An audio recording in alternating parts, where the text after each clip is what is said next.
least, Evaluator number 4, Toastmaster Willam Hamman, evaluating Toastmaster Emma Jones for her icebreaker. Welcome. Well.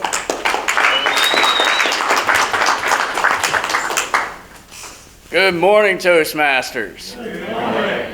Would you rather have $100,000 or the vision to chase your passions? Now, evaluating an icebreaker is always fun.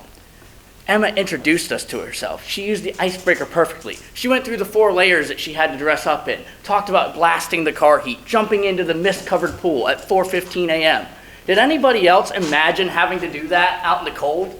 I certainly did, and I didn't like it very much.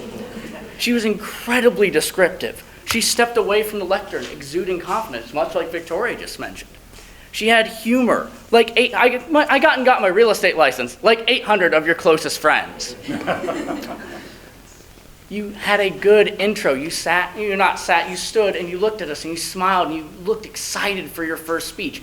All of us in here, most of us, have given our first speech. And you know that feeling. It's bubbling up inside you, the excitement, the nervousness. Emma handled it with perfection. And anybody that has to give an icebreaker should watch Emma Jones' icebreaker and watch how she handled it.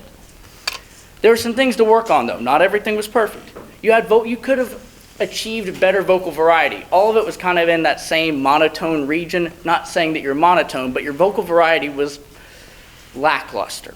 You could have done, oh God. Not again.